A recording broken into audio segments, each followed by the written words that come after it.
Welcome to 1 minute concepts. देखो, अब तक हमने ये तो देख लिया कि हम सप्लाई मानेंगे चीज़ों को, पर सप्लाई ऑफ गुड्स मानना है, सप्लाई ऑफ सर्विसेज मानना है, ये कैसे पता चलेगा? तो ये हमें बताते हैं सेक्शन 1A। देखो, सेक्शन 7 ब्रैकेट में 1 कैपिटल ए, ये कैपिटल और स्मॉल का ध्यान रखना, कभी कभी गलती हो जाती है क्योंकि बहुत कुछ होता है।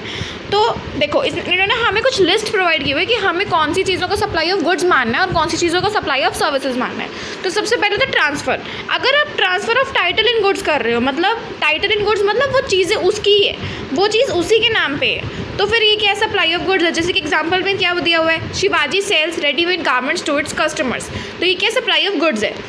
अब अगला क्या है? Any transfer of right in goods. अब आप राइट ट्रांसफ़र कर रहे हो, मतलब टाइटल नहीं दे रहे हो पर राइट दे रहे हो। राइट दे रहे हो मतलब आपको यूज़ करने का हक दे रहे हो, पर आप उसको उसका टाइटल नहीं दे रहे हो, उसको बेच नहीं रहे हो। जैसे कि आप किसी चीज़ को रेंट पे दे रहे हो या फिर लीज पे दे रहे हो, ऐसा कुछ। तो ये क्या माना जाएगा? सप्लाई ऑफ सर्विसेज, क्योंकि गुड्स तो उसके पास जा ही नहीं रहे ना, तो सर्विसेज है। अब तीसरा, any transfer of title in goods under an agreement which stipulates that property in goods shall pass at future date upon payment of full consideration as agreed.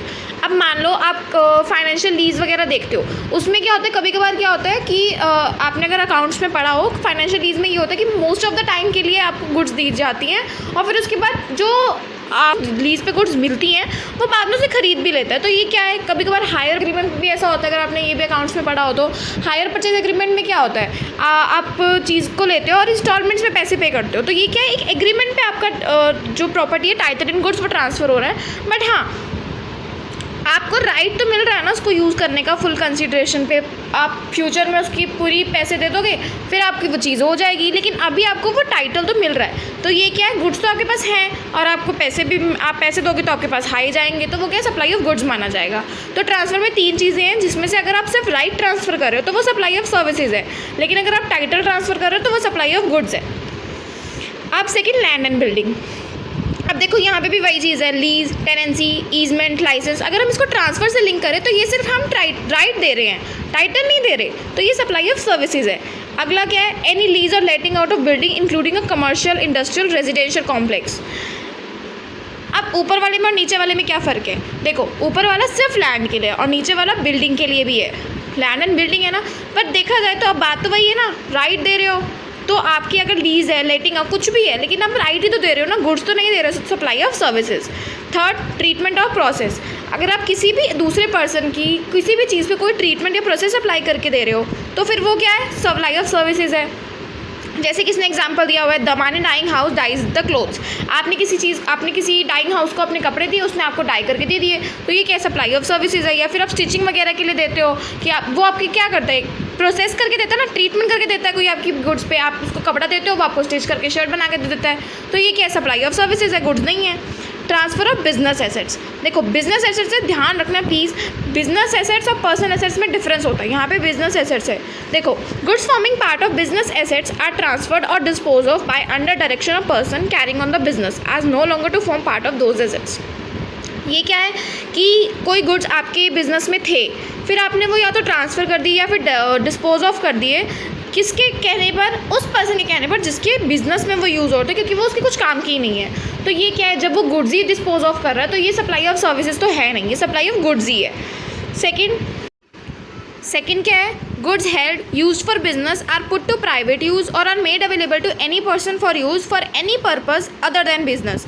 जैसे कि आप कोई एसेट्स अपने बिजनेस, आप कोई गुड्स अपने बिजनेस में use कर रहे हो और फिर या तो उसको आप अपने प्राइवेट यूज़ में लगा लेते हो, मतलब घर ले आते हो, या फिर आप किसी और पर्सन को यूज़ करने के लिए दे देते हो जो बिजनेस में यूज़ नहीं कर रहा उन एसेट्स को, लेकिन कहीं और यूज़ कर रहा है। किसके डायरेक्शंस पे? जो पर्सन बिजनेस कैरी कर रहा था। जैसे कि इसने एग्जांपल क्या दिया हुआ है, a person manufacturing and selling wooden furniture takes one for use at its house. मतलब कोई किसी की फर्नीचर की दुकान है, वो क्या है? उसके लिए बिजनेस एसेट है, वो उसको अपने घर ले आया, उसको ज़रूरत पड़ गई तो उसने जो चेयर मैन्युफैक्चर की थी उसको अपने घर ले आया, तो ये क्या है? Goods held for business use और पुट फॉर प्राइवेट यूज़। तो ये क्या? सप्लाई ऑफ सर्विसेज है। अब मैम ये सप्लाई ऑफ सर्विसेज क्यों है? गुड्स है ना? नहीं, देखो, गुड्स तो है, लेकिन आप उसको बेच नहीं रहे हो, आप या तो उसको अपने प्राइवेट यूज़ के लिए लगा रहे हो, मतलब आपने गुड्स मैन्युफैक्चर किया और आप ही उसको प्राइवेट यूज़ के लिए लगा रहे हो, या फिर आप उसको किसी ऐसे इंसान को दे रहे हो जो किसी और पर्पज़ के लिए यूज़ करेगा बिजनेस के अलावा। जैसे मान लो आपने अपने किसी फ्रेंड को दे दिए, तो वो भी सप्लाई ऑफ सर्विसेज ही है। ठीक है, Goods forming part of assets on any business carried on by a person who ceases to be taxable person shall be deemed to be supplied by him in the course of furtherance of business immediately before he ceases to be business.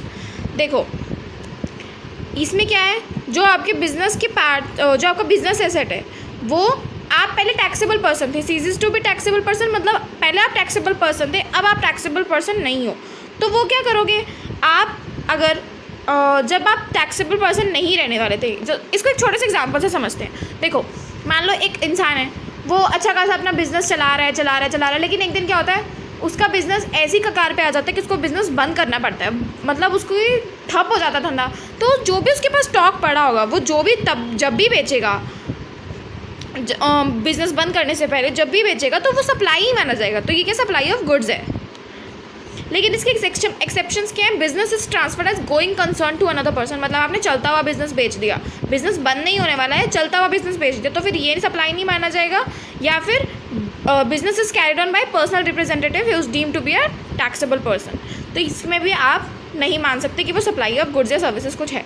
5th point क्या है, renting of movable property. अब देखा जाए तो renting है, आप goods दे नहीं रहे किसी को भी, सिर्फ रेंट के लिए यूज़ करने के लिए दे रहे हो, ट्रांसफ़र ऑफ टाइटल ही है एक तरह से, तो ये क्या सप्लाई ऑफ सर्विसेज है।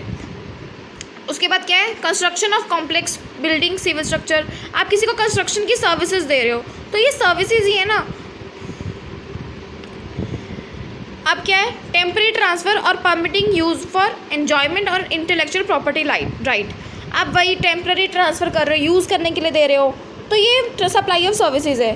3rd, development, design, programming, customization, इन सब की भी सर्विसेज ही हैं। Agreeing to be obligation to refrain from an act और टू टॉलरेट एन एक्ट और सिचुएशन और टू डू एन एक्ट। अब इसका क्या मतलब है, देखो आप कोई पैसे ले रहे हो क्या करने के लिए, एक एक्ट रिफ्रेन मतलब ये एक्ट मैं नहीं करूँगा, या फिर ये एक्ट मैं सह लूँगा, या फिर ये एक्ट मैं करूँगा, ऐसा कुछ करने के लिए अगर आपको पैसे मिल रहे हो तो ये सप्लाई ऑफ सर्विसेज है। और क्या है, transfer of right to use any goods for any purpose for cash other deferred payment और अदर वैल्यूएबल कंसिडरेशन, जैसे मशीनरी गिवन ऑन हायर, तो ये सर्विसेज ही है, जब तक वो आपके पास गुड्स जा ही नहीं रही तो ये सर्विसेज ही हुई। अब कंपोजिट सप्लाईज क्या होता है, ये हम सेक्शन 8 में पढ़ेंगे, पर अभी कंपोजिट सप्लाई जैसे कि वर्क कॉन्ट्रैक्ट हो गया, या फिर supply by way of transfer of goods being food और any other article for human consumption, ये भी सप्लाई ऑफ सर्विसेज ही माना जाएगा। तो this is all about section 7(1)(a), जिसमें हमने पूरा रिवाइज किया कि सप्लाई ऑफ गुड्स और सप्लाई ऑफ सर्विसेज को हम कैसे लेंगे। So that's all for today, thank you so much.